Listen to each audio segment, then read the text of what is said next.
खेले झूले में जब आप आए हरकत में महताब मेरे आका का जिस दम इशारा हो गया। अल्लाह के रसूल सल्लल्लाहु ताला अलैहि वसल्लम के बारे में हजरते इब्राहिम ने क्या दुआ किया? युअल्लिमुहुमुल किताबा वल हिकमा। वो नबी आएंगे तो इल्म सिखाएंगे, हिकमत सिखाएंगे, कुरान सिखाएंगे, हदीस सिखाएंगे, दानाई सिखाएंगे। वयुज़क्कीहिम, और अपनी उम्मत को सुथरा और पाकीज़ा करेंगे। मेरे भाइयों, आज जिस शक्ल सूरत में हम लोग बैठे हैं और जिस इज्जत के साथ दुनिया में जिंदगी गुजार रहे हैं, ये सब सदका है हमारे नबी की आमद का। बेशक बेशक, सुभान अल्लाह, सुभान अल्लाह, जिंदाबाद। एहसान है उन्हें। आपको मैं मिसालों से समझाऊं। हजरत उमर जब अमीरुल मोमिनीन बन गए, खलीफतुल मुस्लिमीन बन गए, उनकी हुकूमत मदीने से लेके ईरान, मदीने से लेके शाम तक हुई। तकरीबन 22,000 मुरब्बा मील के हुदूद में उनकी हुकूमत थी, कमो बेश जो भी हो। शाम उस जमाने में इस्लामी रियासत का एक स्टेट, एक सूबा था। आज वो उसमें 4 मुल्क बने हुए हैं, लबनान वगैरह उसमें। मदीने से लेके ईरान तक का आप जोग्राफिया देख लें, नक्शा उठा के देख लें, कितने ममालिक हैं। हजरत उमर मदीने से लेके ईरान और शाम तक के अकेले हुक्मरान थे, अमीरुल मोमिनीन थे, खलीफतुल मुस्लिमीन थे। वो हज करने गए अपने दौरे खिलाफत में। तो जब मकामे दजनान पे पहुंचे, जो मक्के से करीब था, तो बैठ गए और अपने साथियों से कहा, थोड़ी देर के लिए हम बैठ जाओ, ये मेरी बहुत पुरानी जगह है। लोग बैठ गए। उन्होंने कहा, जानते हो ये जगह कौन सी है? ये वही जगह है जहां मैं अपने बाप खत्ताब के ऊंटों को चराया करता था। 5 ऊंट मेरे बाप के थे, खत्ताब के। मेरे बाप कहते थे, उमर एक लाइन में सीधा इन ऊंटों को खड़ा करो, तो वो 5 ऊंट भी मुझसे संभलते नहीं। लाइन में खड़ा करता, एक बिदक जाता, एक टेढ़ा हो जाता, एक भाग जाता, फिर पकड़ के लाता, दूसरा भाग जाता। ये 5 ऊंट मुझसे नहीं संभलते थे और मेरे वालिद देखते रहते थे कहीं से छुप के, और आके फिर मुझे लगाते थे, मारते थे। मुझे हरदम डर लगा रहता था अपने वालिद का कि कहीं से मेरे वालिद देख न रहे हों, ऐसा खौफ रहता था।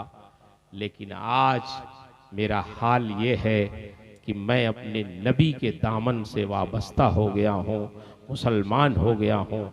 तो अल्लाह ने मुझे ऐसी इज्जत दी कि कहाँ मदीना है, कहाँ ईरान है, कहाँ मदीना है, कहाँ शाम है। आज मदीने में बैठ के, मदीने से लेके ईरान तक और मदीने से लेके शाम तक के मैं फैसले करता हूँ, निगरानी करता हूँ, सबकी खबरगिरी करता हूँ। एक वो जमाना था जब मैं कुफ्र की हालत में था, तो खत्ताब के 5 ऊंट भी मुझसे नहीं संभलते थे। और जब रसूलुल्लाह के दामन से मैं वाबस्ता हुआ, इस्लाम की दौलत से मैं मुज़य्यन हुआ, तो आज मदीने से लेके ईरान और शाम तक की निगरानी मेरे जिम्मे। सुभान अल्लाह। वाह वाह, ये इज्जत कहाँ से? ये इज्जत नबी आखिरुज़्ज़मा की आमद की बात। ईरान आपके जमाने में फतह हुआ। ईरान फतह हुआ तो जानते, माले गनीमत, सोने चांदी के घोड़े और क्या क्या सब आया। उसमें कारपेट भी आया, एक बहुत कीमती सुर्ख कारपेट, जिसपे बादशाह लोगों के आने पे जो बिछाया जाता था, और दूर तक। बाज़ लोगों ने कहा, हुजूर बहुत खूबसूरत कारपेट है, इसको क्यों ना मस्जिद नबवी में बिछा दिया जाए। आपने फरमाया, यार तौबा करो, क्या कह रहे हैं? इस कारपेट को हम मस्जिद नबवी में बिछाएंगे? ऐसी मुकद्दस जगह हमें मालूम है कहाँ बिछाना है इसको। तो आपने मस्जिद के बाहर जहां जूते निकाले जाते हैं वहां बिछवाया और फरमाया जितने नमाजी नमाज पढ़ने जाएं अपना पैर इसी में पोंछ के जाएं ताकि समझ में आ जाए कि इन कालीनों की हैसियत मुसलमानों के इज्जत व वक़ार के सामने कितनी है। क्या कहने क्या, वाह वाह वाह। बिछवा दिया। हजरत अबू हुरैरा साहबी रसूल हैं जो इल्म के बड़े शायर शौकीन थे। रात दिन सरकार के दर दौलत पे मस्जिद नबी में पड़े रहते, सूफा चबूतरे पे भूखे प्यासे, कभी कभी कई कई दिनों तक उनको खाना नहीं मिलता, भूखे प्यासे रहते। जब ईरान फतह हुआ तो हजरत अबू हुरैरा मखमल लेकर अपनी नाक साफ करते थे। तो हजरत उमर ने देखा तो फरमाया, अबू हुरैरा, एक जमाना वो था जब भूखे प्यासे रहते थे, आज तुम्हारा हाल ऐसा बदल गया है कि मखमल में नाक साफ करते। तो हजरत अबू हुरैरा का जवाब सुने, फरमाते हैं, या अमीर अल मोमिनीन इन्नमा अअज़्ज़ना अल्लाहु बिल इस्लाम। इस्लाम की हमने खिदमत की तो इस्लाम ने हमें इज्जत अता फरमाई है। ये इज्जत इस्लाम की खिदमत की बुनियाद पे थी। हमें कौन जानता था? आज अगर हम मखमल में नाक साफ करते हैं तो ये भी दीन इस्लाम की खिदमत का नतीजा और ईमान लाने का नतीजा। तो मेरे भाइयों, जिस दिन पे आप कायम हैं ये बहुत अजीज है और बहुत इज्जत इसके जरिए से मिलती है। इसी से इज्जतें मिलनी। अल्लाह के रसूल सल्लल्लाहु ताला अलैहि वसल्लम ने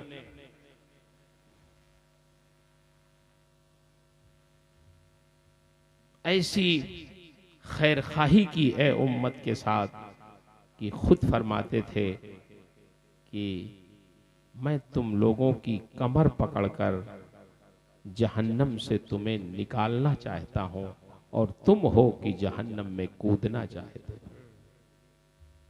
नबी आखिरुज़्ज़मा सल्लल्लाहु अलैहि वसल्लम ने जब ऐलान नबूवत फरमाया तो लोग कैसे दुश्मन हुए? अल्लाह अकबर।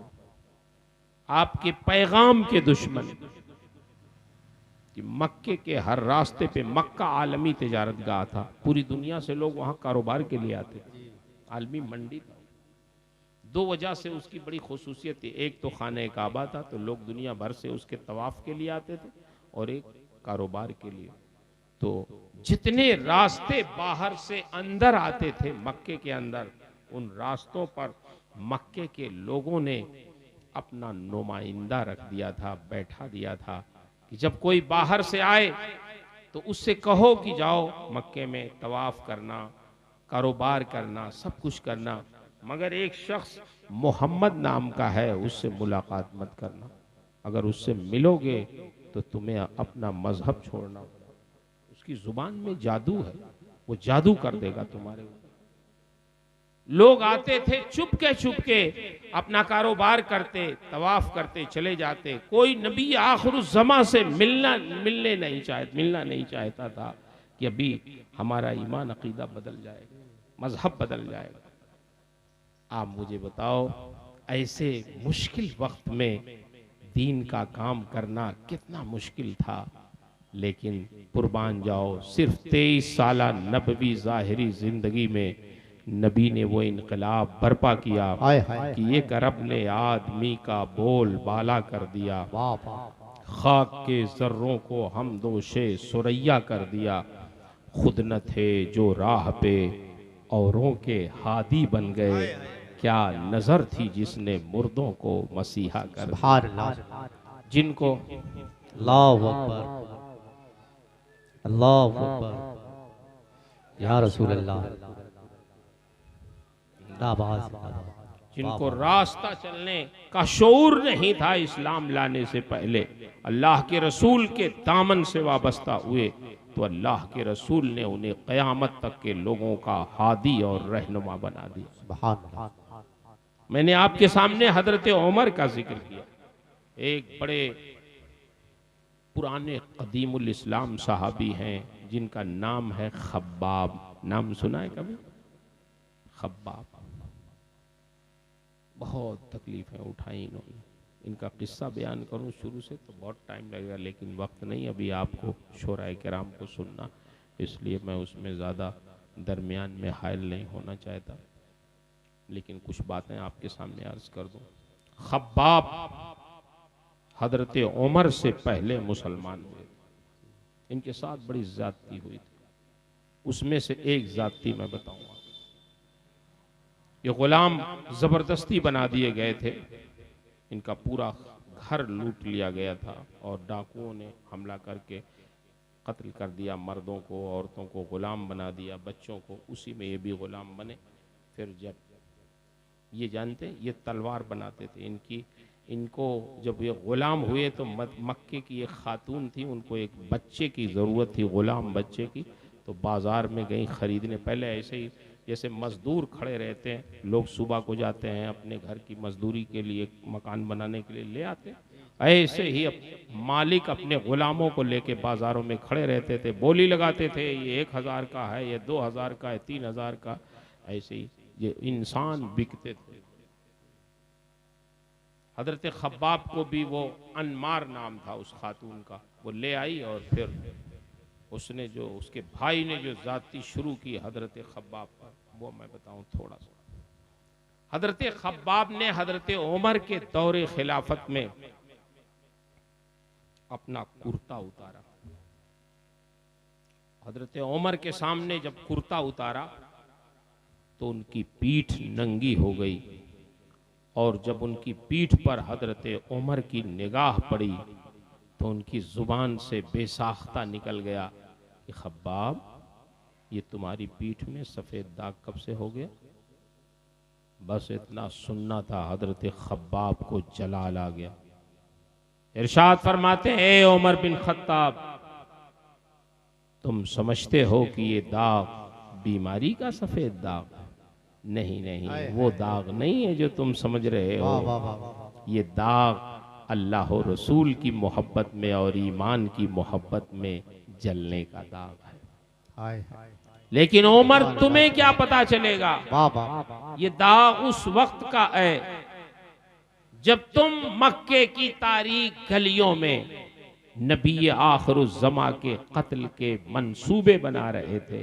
उस वक्त ये खब्बाब मुसलमान हो चुका था, और इस्लाम लाने के नतीजे में मक्के के जालिमों ने, जिनका मैं गुलाम था, उनके भाइयों ने मेरे लिए आग रोशन किया, और आग जब चलने लगी तो मेरे जिस्म से मुझसे कहा, खब्बाब अपना कुर्ता तुम उतार दो।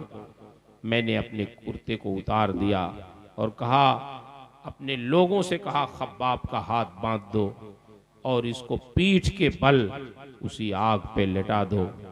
मुझे पीठ के बल उसी आग पे लिटा दिया गया, सिर्फ इसलिए कि मैंने मोहम्मद अरबी का कलमा पढ़ लिया था, मैंने इस्लाम कबूल कर लिया था। फिर मुझे पीठ के बल उसी पर लिटा दिया गया। कसम है वहदहू ला शरीक की, मेरी पीठ की चर्बी से मक्के के जालिमों की आग तो जरूर ठंडी हुई, लेकिन खब्बाब की हरारत ईमानी में कोई ठंडक महसूस नहीं। ये वही चलने के सफेद दाग हैं जो तुम्हें सफेद दाग की सूरत में, ये बीमारी का नहीं। लेकिन उमर, तुम तो उस वक्त मुसलमान भी नहीं हुए, तुम तो नबी आखिरुज़्ज़मा के कत्ल के मंसूबे बना रहे थे। उस वक्त रसूलुल्लाह दुआ कर रहे थे कि अल्लाह अबू जहल और उमर में से किसी एक को तू हिदायत अता फरमा दे। मेरे भाइयों, आप गौर करो, हजरत उमर रज़ी अल्लाह ताला अन्हु और दीगर सहाबे किराम ने नबी आखिरुज़्ज़मा सल्लल्लाहु अलैहि वसल्लम की कैसी तरबियत पाई कि इस्लाम लाने से पहले जिनके मिजाज मनफी थे, अल्लाह के रसूल ने उनको ऐसे रास्ते पे लगा दिया कि वही कौमों के खादिम और रहनुमा बन गए। कैसी कैसी खिदमत उन्होंने अंजाम दी, दुनिया में अदल व इंसाफ कायम किया, अमनो सुकून कायम किया। क्या मुस्लिम क्या गैर मुस्लिम, उनकी हुकूमतों में किसी के साथ कोई जुल्म और ज्यादती नहीं हुई।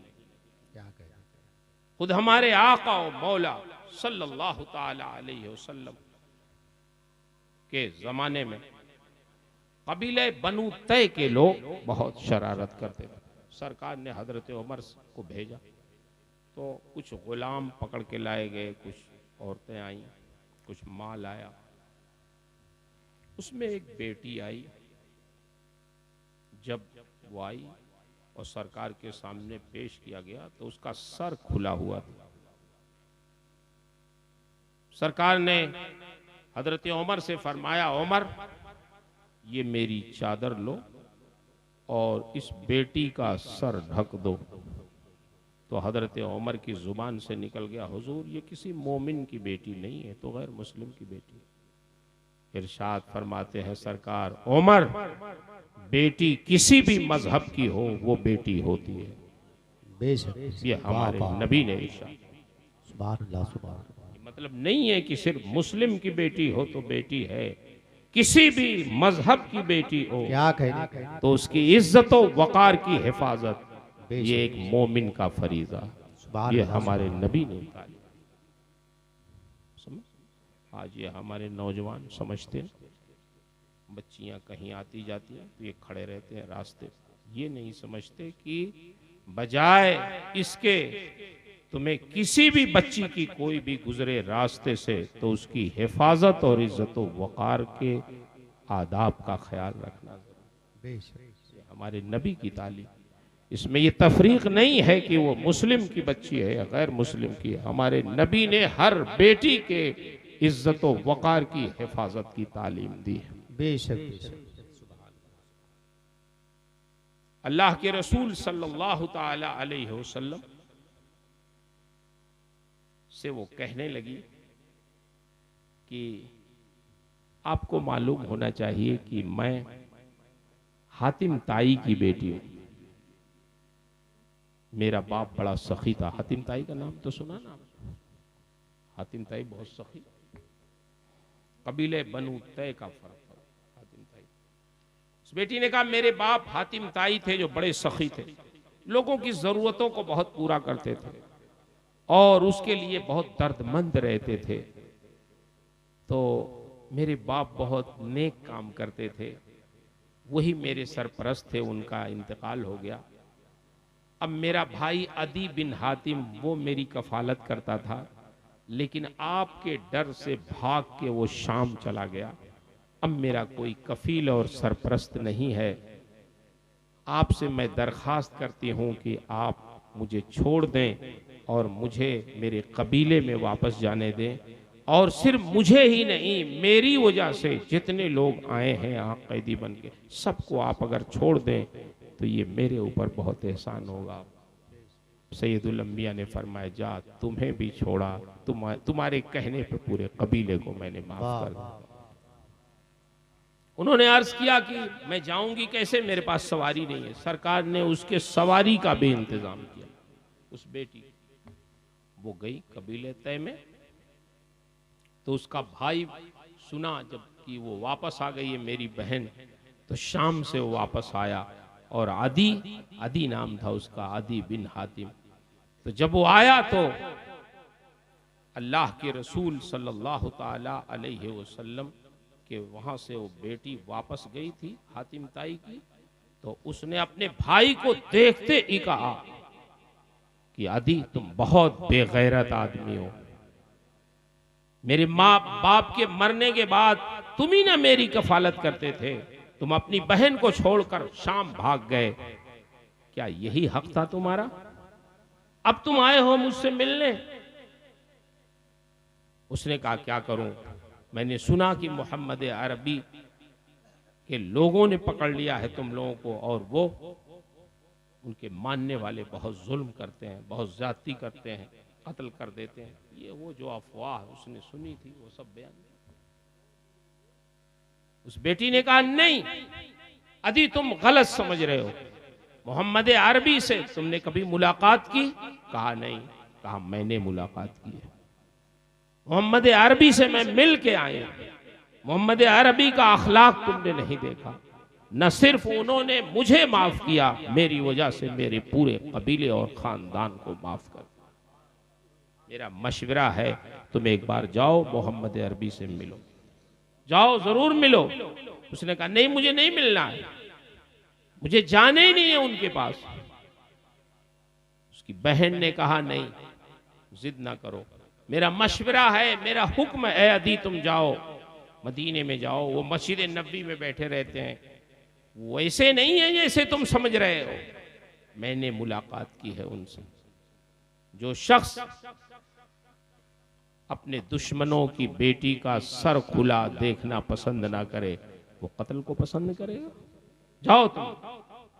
बहुत डांटा तो अदी ने कहा मैं जाऊंगा तो, लेकिन जांचूंगा कि वो नबी हैं कि बादशाह। मैं समझता हूं ये जो शहरों के ऊपर वो भेजते हैं अपने फौजों को, उससे समझ में आया ये मुल्क पर कब्जा करना चाहते हैं, वो बादशाह हैं लगता। जाऊंगा मैं, देखूंगा उनको, जांचूंगा। और मस्जिद नबी में वो बैठे रहते हैं, तो मैं मस्जिद नबी में उनसे मुलाकात, बातें नहीं करूंगा, उनके घर जाके मैं बात करूंगा उनसे। कहा जाओ चाहे जहां बात करो, लेकिन जाओ मिलो उनसे। अदी ने इरादा बनाया, मदीना आए और मालूम किया कि सैयदुल अंबिया कहाँ है। पता चला मस्जिद नबी में। वो मस्जिद नबी के दरवाजे से जैसे ही दाखिल हुए, सरकार की निगाह पड़ी, फरमाए मरहबा या अदी बिन हातिम, अदी बिन हातिम आओ, मैं तो तुम्हारा इंतजार कर रहा। अदी के दिल के दरवाजे खुल गए कि इन्होंने, इनको किसने मेरा नाम बताया। अदी आए, सरकार ने उनका हाथ पकड़ा और कहा अदी चलो अब तुमसे घर बात करें। अदी कहते हैं यही तो मेरा मुद्दा था। वाह वाह, कैसे इन्होंने जान लिया कि मुझे घर बात करना है, मस्जिद में बात नहीं करना।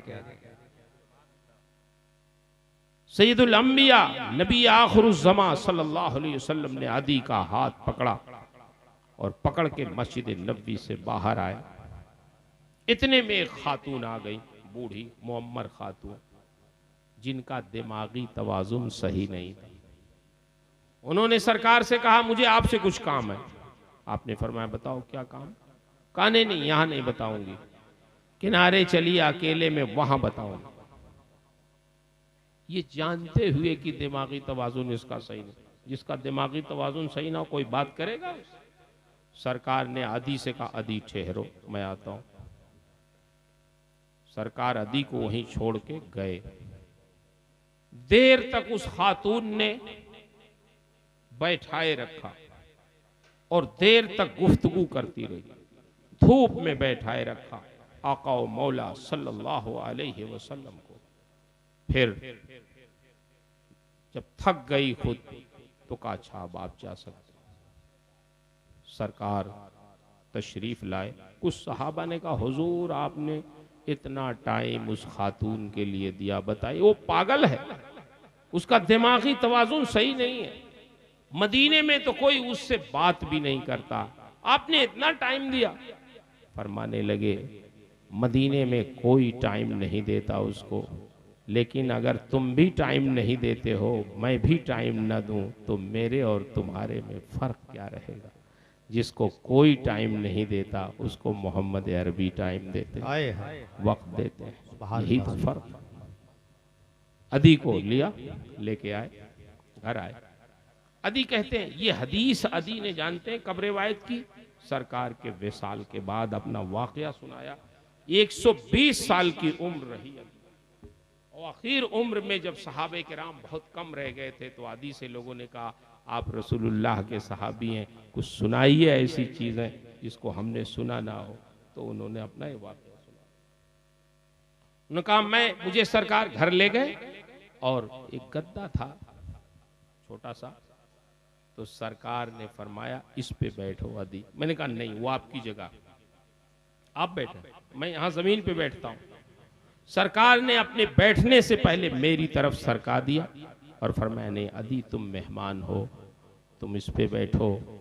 अदी कहते हैं मुझे सैयदुल अंबिया ने अपने गद्दे पे बैठाया और खुद जमीन पे बैठे तो मैंने दो बातों से पता लगा लिया कि बादशाह कोई रास्ता चलते किसी ज़रूरतमंद के लिए बैठ के उसकी ज़रूरत की बातें नहीं सुनता और ना अपना गद्दा और अपना तख्त किसी को बैठने के लिए देता है।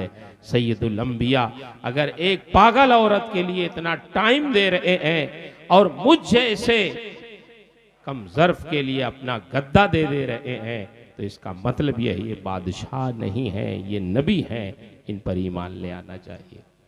सुभान अल्लाह। सरकार ने अदी का हाथ पकड़ा और फरमाया अदी किस बात का इंतजार है, जरा बताओ। सुनो, इस्लाम गालिब होके रहेगा, रूम ईरान के खजाने तुम्हारे कदमों में आएंगे और कादिसिया से एक औरत चलेगी, मक्का आएगी, हज करेगी, वापस जाएगी, रास्ते में उसे कोई छेड़ने वाला नहीं रहेगा, ये शान होगी और ज़कात का माल लोग लेके अपने हाथ पे घूमेंगे, कोई कबूल करने वाला नहीं। अल्लाह। अदी ने अपने ज़िंदगी के आखिर में जब ये हदीस सुनाई तो कहा तीन चीज़ें सरकार ने बताई थी, दो चीज़ें तो मैंने देख लिया, ईरान को तो फतह करने वालों में मैं खुद था। इस्लाम का हाल मैं देख रहा हूँ कि कादिसिया से एक बूढ़ी औरत आई और हज किया उसने अकेले, फिर वापस चली गई। पहले रास्ते पूरा अमन नहीं रहते थे, अमन। फिर आदि के इंतकाल के बाद हजरत उमर बिन अब्दुल अजीज का जब जमाना आया तो उनके दौरे खिलाफत में ज़कात का माल लेके लोग घूमते थे, कोई कबूल नहीं करता। सारी चीज़ें देखी। मैं अर्ज करता हूँ सरकार ने किस तरह इज्जत बख्शी, कैसे तालीम दी, किस तरह पाकीज़ा किया, किस तरह अपनों और बेगानों के साथ हुस्ने सलूक का मुजाहिरा किया। आज दुनिया में जो इस्लाम की रौनक है ये हमारे नबी के अखलाक का सदका है। सुभान अल्लाह। सुभान। इसलिए मेरे भाइयों मैं अर्ज करना चाह रहा कि हमें जो इज्जतें मिल रही हैं वो आका व मौला सल्लल्लाहु अलैहि वसल्लम की मोहब्बत से, उनके एहसानात को समझने से और इस्लाम के दामन से वाबस्ता होने से।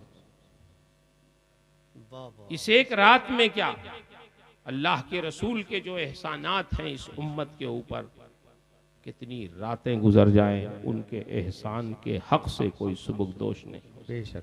ये तो आपकी मोहब्बत का के इजहार का एक अदना सा जरिया है कि हम बैठ के अपने महबूब की मोहब्बतों और उनकी कुर्बानियों का थोड़ा सा जिक्र कर दें।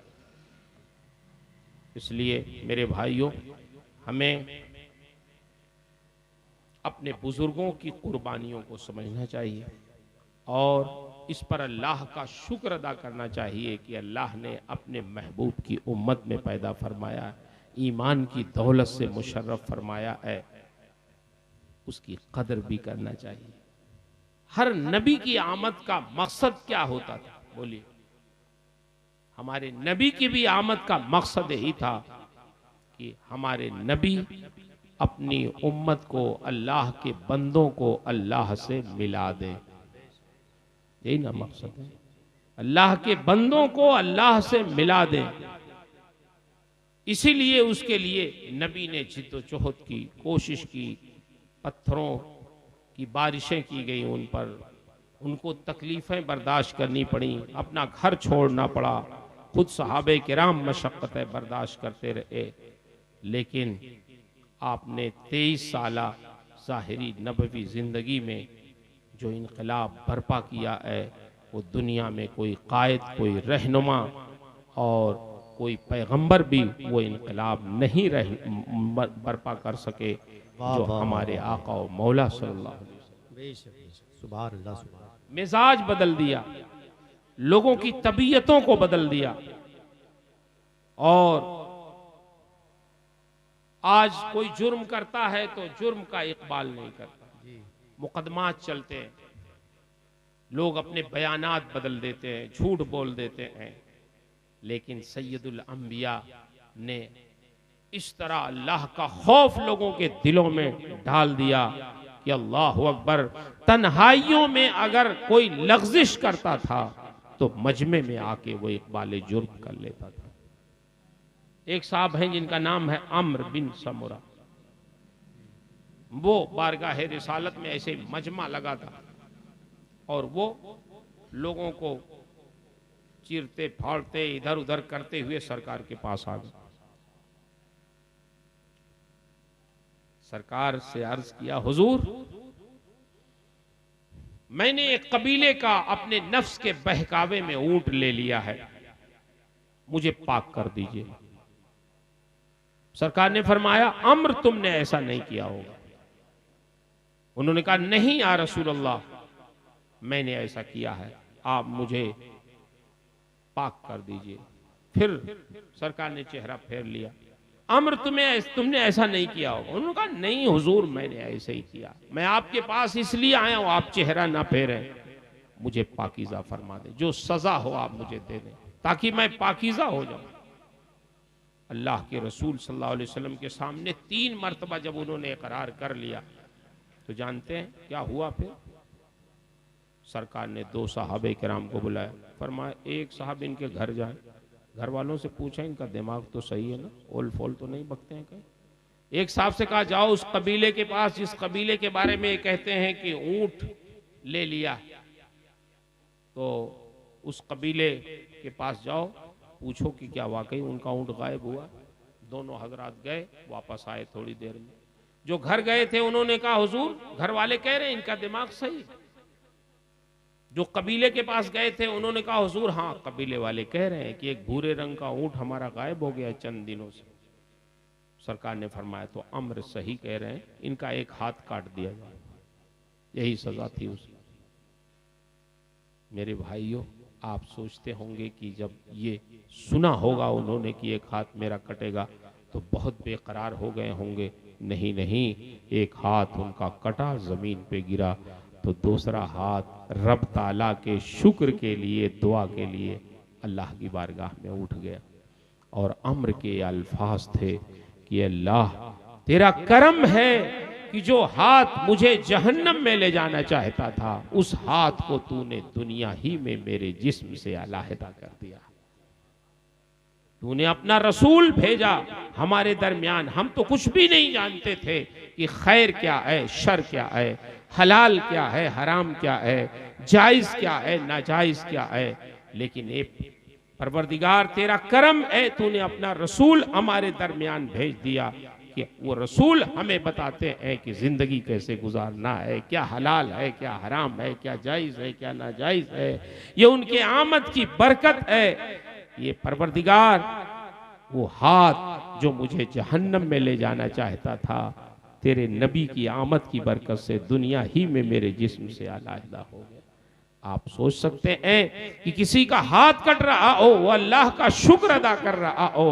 ये मिजाज उन लोगों का बदला सरकार ने जो मामूली मामूली बातों पर बरसहा बरस जंग लड़ा करते थे। जो दौरे जाहिलियत के लोग कहते थे, एक हर्ब थी, एक जंग थी, जंगे बसूस, सिर्फ इसलिए कि एक खातून की एक ऊंटनी थी, एक शख्स के बाग में चली गई और परिंदों ने अंडा दिया था, उसी अंडे पे उसका पैर पड़ गया, तो जिसका बाग था उसने निशाना लगा के एक तीर मारा उसके थन में और खून का फव्वारा जारी हो गया। बस उसी पे जंग हो गई, 40 साल तक चली, सिर्फ अंडा टूटने की बुनियाद। ऐसी जहालत थी सरकार के आने से पहले। लेकिन जब सैयदुल अंबिया तशरीफ लाए तो जहालतों का खात्मा हुआ, जुल्मात दूर हुई, तारीकियां छट गईं, इल्म का दौरा हुआ। और फिर वो लोग जो एक दूसरे के खून के प्यासे होते थे, एक दूसरे से मोहब्बत करने लगे। सरकार ने मोहब्बतें तकसीम की, नफरतों को दूर किया, कीने और हसद को दूर किया और एक दूसरे से लोगों को करीब कर दिया। जो ज़हन मनफी थे वो मुस्बत हो गए। अल्लाह पे तवक्कुल और यकीन को अल्लाह के रसूल ने मुस्तहकम बनाया। और यही चीज़ अगर आज हमारे अंदर हो तो सारी मुश्किलें हल हो जाए। बेशक बेशक, सुभान अल्लाह सुभान। ये यकीन कर लें आप कि इज्जत रब्बुल आलमीन की तरफ से मिलनी। फिर देख, आप झूठ नहीं बोलेंगे, आप जुल्म नहीं करेंगे, आप किसी पर कोई ज्यादती नहीं करेंगे, आप हो या हम, सब लोग उसमें शामिल। मौलाना रूम ने एक हाफिज साहब जी तशरीफ फरमा, बहुत पुराने हमारे मोहसिन हैं। जब हम लोग तालिब इल्म के ज़माने में आते थे तब ये हम लोगों की सदरी और जुब्बा पहना था। अल्लाह ताला इनकी उम्र में बरकत दे। आमीन। मौलाना रूम ने एक बात लिखी, यही बात जिक्र करके हम समझा के ख़त्म कर, ताकि आप शोराए किराम का के आने का भी एक मकसद है, दावत भी है, मदऊ है, वो भी इंशाल्लाह सुनाएंगे आपको शेर। मौलाना रूम ने लिखा कि एक गड़रिया था जो अपनी बकरियां चराता था। बकरियां थी, उसके पास बहुत भेड़ थे, लेकिन जिस गांव में वो रहता था उस गांव में चरागाह नहीं थी, चरागाह दूसरे गांव में थी। तो जब चराने के लिए जाता तो बीच में एक नदी थी, दरिया हायल था, कश्ती से उसे जाना पड़ता था। तो जब कश्ती से वो जाता सवार होके बकरियों को अपनी लादता, खुद बैठता, तो मल्लाह उससे 2 आना इधर से और 2 आने उधर से वसूल कर 4 आने रोज आना उसको देने का। उस जमाने में 4 आने बहुत थे। मौलाना रूम फरमाते हैं कि उस देहाती गड़रिये ने एक दिन अपने मस्जिद के इमाम साहब से कहा कि इमाम साहब 4 आना रोज खर्च होता है, आप कोई दुआ बता दीजिए कि दरिया बगैर कश्ती के पार कर लें। सबको तो दुआ बताते हैं, खाने की दुआ, बाद में दुआ, कपड़ा पहनने की दुआ, आईना देखने की दुआ, इस्तिंजा खाने में जाने की दुआ, क्या कहने हर चीज की दुआ आप लोगों को बताते हैं। तो क्या दरिया भी पार करने की कोई दुआ है कि पढ़ करके बगैर कश्ती के हम पार कर लें? इमाम साहब सोचेंगे कि यार ये तो बड़ी दिक्कत में डाल दिया है, कौन सी दुआ बताएं? अभी डूबने लगेगा तो कहेगा कि सही दुआ नहीं बताई आप। कोई दुआ ऐसी है भी नहीं कि भाई बगैर कश्ती के, कश्ती में सवार होने की दुआ है, बिस्मिल्लाह मजरिहा व मुरसा इन्ना रब्बी लगफूर, लेकिन बगैर कश्ती के पार करने की दुआ तो हमने भी नहीं पढ़ी।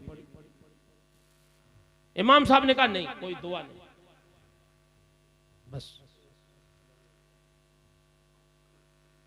इमाम साहब टालते रहे उसको, लेकिन एक दिन वो आया, उसने कहा नहीं, आज तो आपको दुआ बतानी ही पड़ेगी। आप सबको बताते हैं, मुझे आप टरखा रहे हैं इतने दिन से, आज आप बताइए। इमाम साहब भी आजिज आ चुके थे, उन्होंने कहा यार इसको कुछ बताना ही चाहिए। उसने कहा देखो अपनी बकरियां समेटो, दरिया के किनारे जाके अपना तहबंद ऊपर बांधो और बिस्मिल्लाह पढ़ के दरिया पार कर लो, इंशाल्लाह पार हो जाओ। अल्लाह का नाम लेकर उस देहाती के दिल में बिल्कुल बैठ गई बात कि बिस्मिल्लाह ये दरिया पार करने की दुआ है, और अगर पढ़ के मैं इसे पार करूंगा तो पार हो जाऊंगा। दूसरे दिन अपनी बकरियां सुबह को लाया, इकट्ठा किया और अपना तहबंद ऊपर किया और बकरियों को दरिया में डाला, खुद भी कूदा और बिस्मिल्लाह पढ़ा, वाकई पार कर गए। वाह वाह वाह वाह, सुभान अल्लाह, सुभान अल्लाह, या रसूल अल्लाह, जिंदाबाद जिंदाबाद जिंदाबाद, अल्लाहु अकबर। दोस्त शाम को दिन भर बकरियां चराया, शाम को फिर वापस आया दरिया के किनारे, बकरियों को दरिया में डाला, खुद भी अपना तहबंद ऊपर किया, फिर बिस्मिल्लाह पढ़ा, वापस आ गया बगैर कश्ती के। उसने सोचा यार इमाम साहब इतने दिन से इतनी अच्छी दुआ बचाए हुए थे, बता ही नहीं रहे थे, बताइए।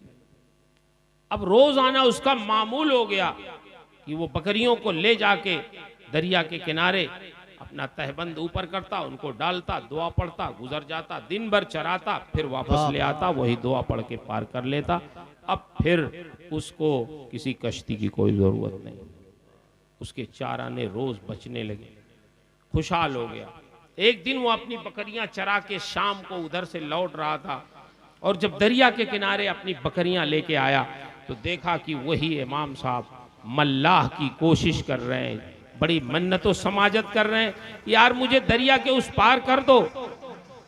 मल्लाह ने कहा नहीं नहीं मौलवी साहब, अब तो मैं पार नहीं कर सकता, सूरज डूब गया है, मैंने अपनी कश्ती उलट दी है, उसको बांध दिया है, अब मैं सुबह को खोलूंगा, अब इस वक्त मैं नहीं पार कर सकता, आप जाइए, सुबह सबसे पहले मैं खोल दूंगा, आपको पार कर दूंगा। मौलाना साहब मन्नतों समाजत कर रहे हैं इमाम साहब, और वो कुछ सुन नहीं रहा है। इतने में वो गड़रिया आ गया, सुनाओ ये इमाम साहब क्या कह रहे हैं। उसने कहा इमाम साहब क्या कह रहे हैं आप, इससे मन्नत समाजत क्यों कर रहे हैं आप? आपके पास तो बहुत बड़ा हथियार है। आप ही ने ना मुझको दुआ बताई थी, मैं तो रोज उसी दुआ से पार करता हूं, मुझे कश्ती की कोई जरूरत नहीं, मन्ना मल्ला की जरूरत। आइए आप इधर आइए। अब इमाम साहब की हिम्मत ना हो, बोले क्यों डर रहे हैं भाई, बताया तो आप ही ने दुआ। चलिए आइए मेरे साथ आइए। बड़ी मुश्किल से इमाम साहब दरिया में कूदे, लेकिन जब गहराई में पहुंचे तो वाकई वो डूबने लगे।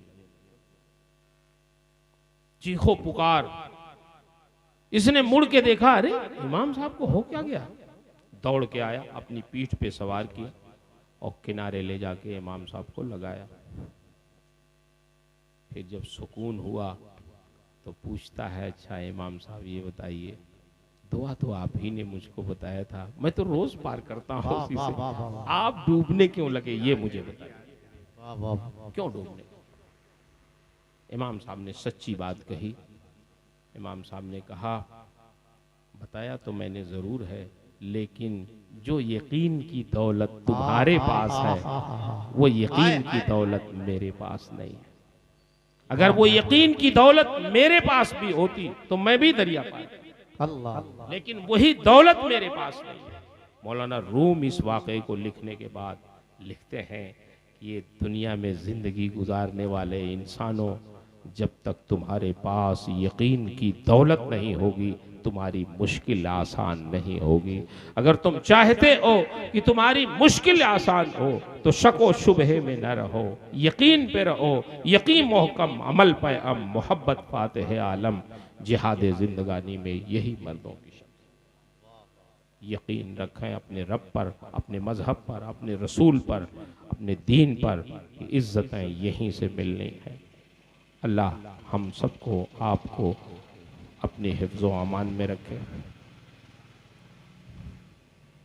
दीन की और टाइम बहुत ज़्यादा हो रहा, मुझे इसका एहसास है, लेकिन मैं इतना ज़रूर अर्ज़ करूँगा कि मेरे भाइयों, मसरूफियत कभी आपका साथ नहीं छोड़ेगी। बाज़ लोग आते हैं कहते दुकान नहीं चलती जी, और सब दुआ करिए, ठीक है भाई, अल्लाह आपकी दुकान में बरकत दे, लोगों के दिलों को मुतवज्जे कर दे। फिर दुकान अगर चलने लगी, खूब भीड़ लग गई, पूछिए कि क्या हुआ, नमाज, बोले मौसा फुर्सत ही नहीं मिली। अब लीजिए, अब हजरत साहब इतना मसरूफ हो गए हैं कि मस्जिद जाने का ही।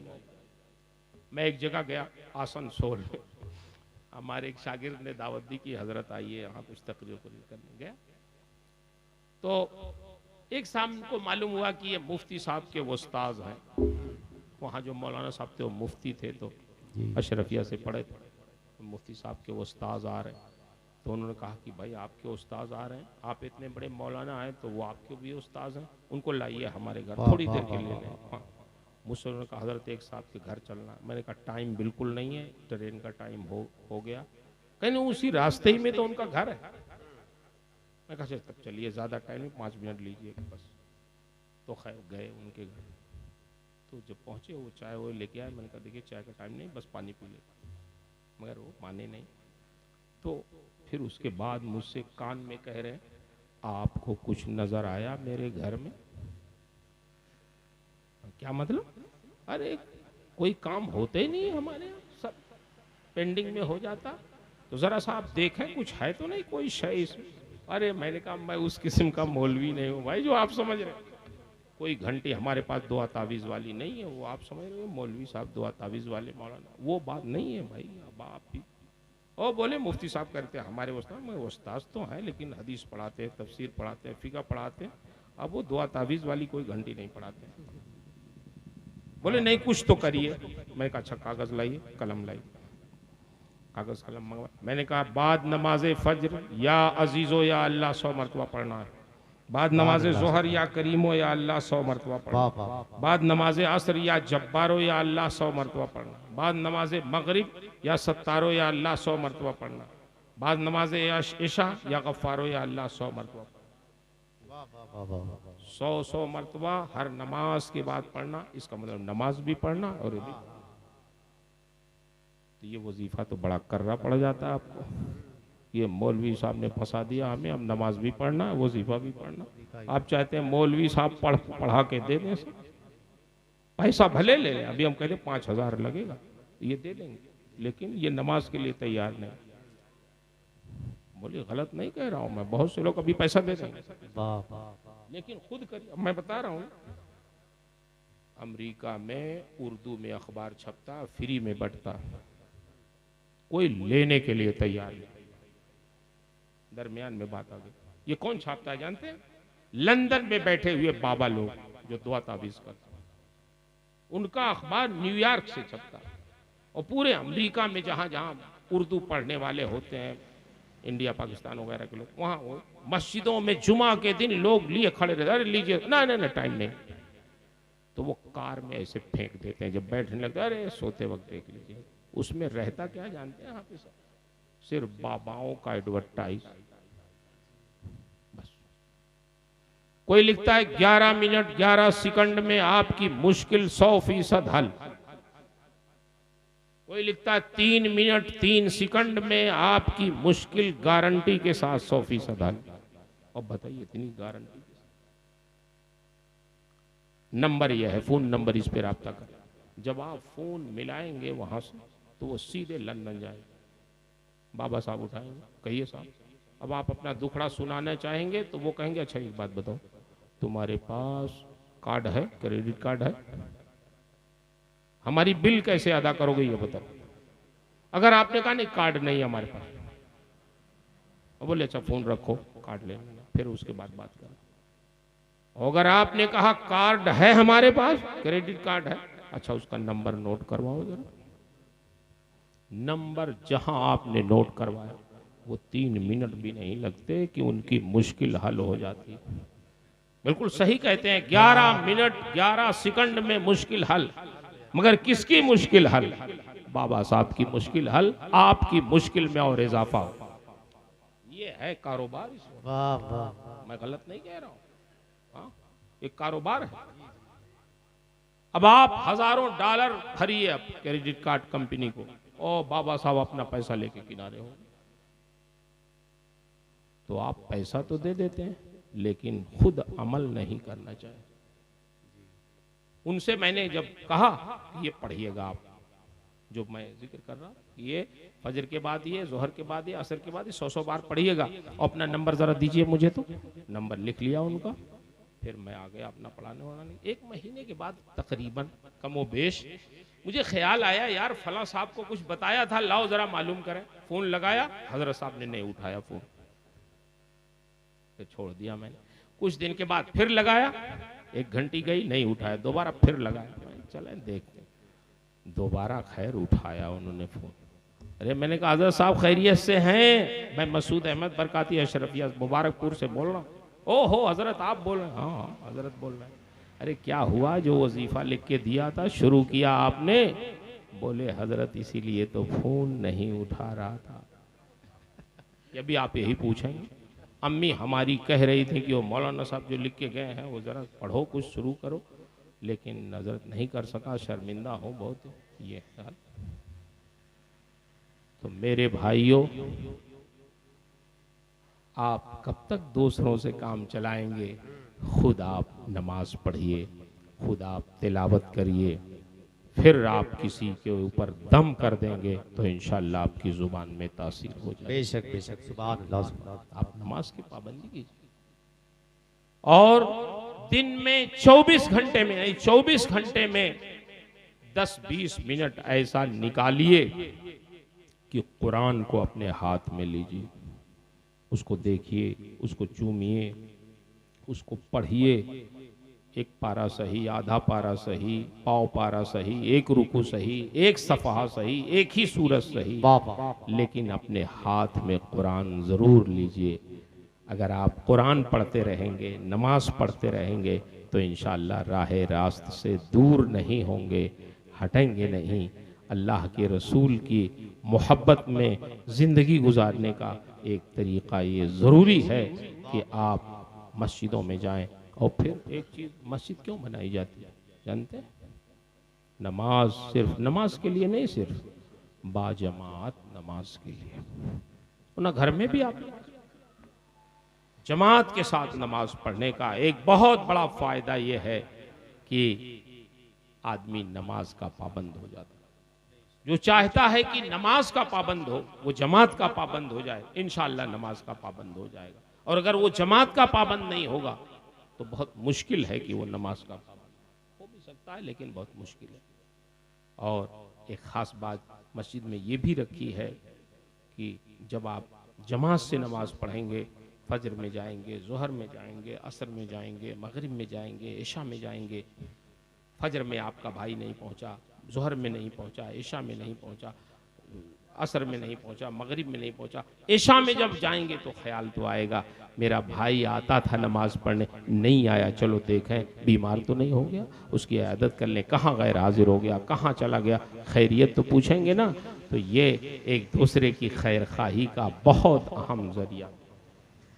तो इसलिए मेरे भाइयों, वक्त चूँकि नहीं है कि तफसील से मैं बयान करूं, वरना तफसील से बयान करता, आपको समझाता।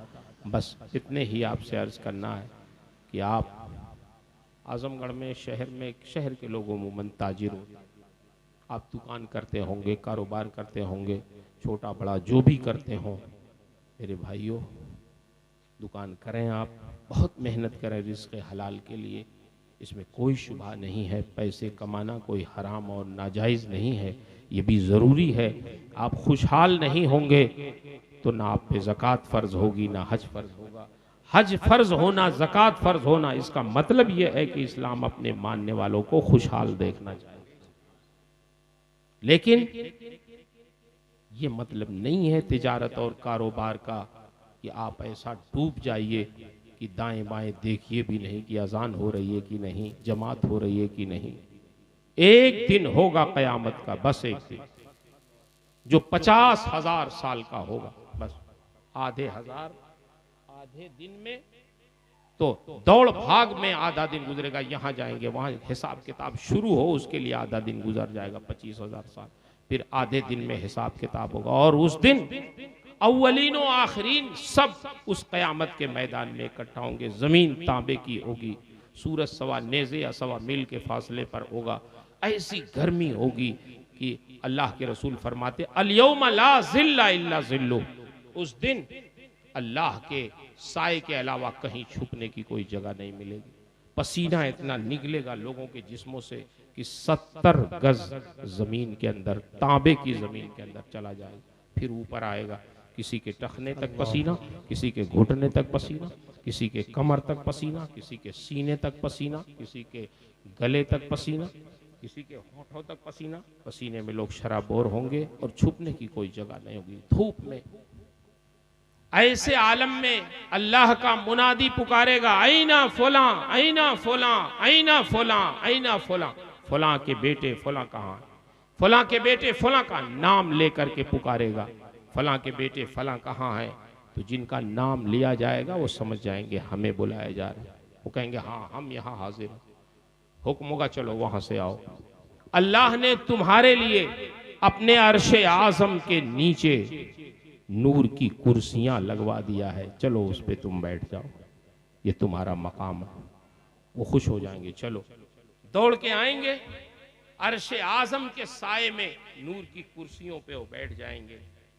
और जब बैठेंगे तो उनके दाएं नूर, बाएं नूर, आगे नूर, पीछे नूर, नूरुन अला नूर, उनका चेहरा ऐसा नूरानी हो जाएगा। वहां पहुंच के ये अहले महशर जब देखेंगे तो कहेंगे अल्लाह ये तेरे कौन से बंदे हैं कि तूने आज मैदान महशर में ऐसी इज्जत अता फरमाई है।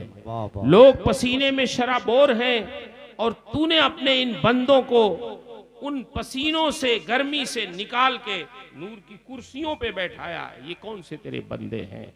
जवाब मिलेगा रिजालुन ला तुल्हिहिम तिजारतुन वला बैउन अन जिक्रिल्लाह। अहले महशर सुनो, ये मेरे वो बंदे हैं जो दुनिया में कारोबार करते थे, तिजारत करते थे, दुकान करते थे, कारोबारी लोग हैं। ये अंबिया और सिद्दीकीन नहीं हैं, ये कारोबारी लोग हैं, ये तिजारत करने वाले लोग हैं।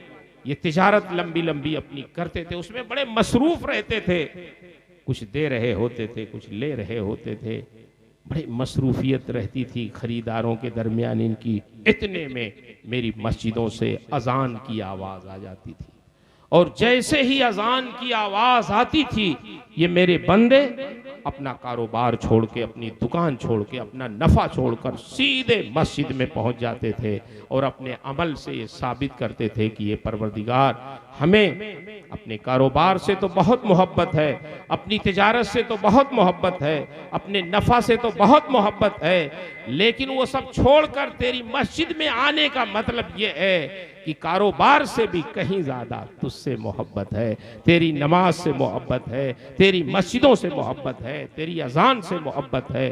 तो जो मेरे बंदे दुनिया में मेरे लिए अपना नफा छोड़ देते थे, तो मैं क़यामत में उनको खुले मैदान में और सूरज की धूप में नहीं रखता, बल्कि अपने अर्श आज़म के साए में नूर की कुर्सियों पे।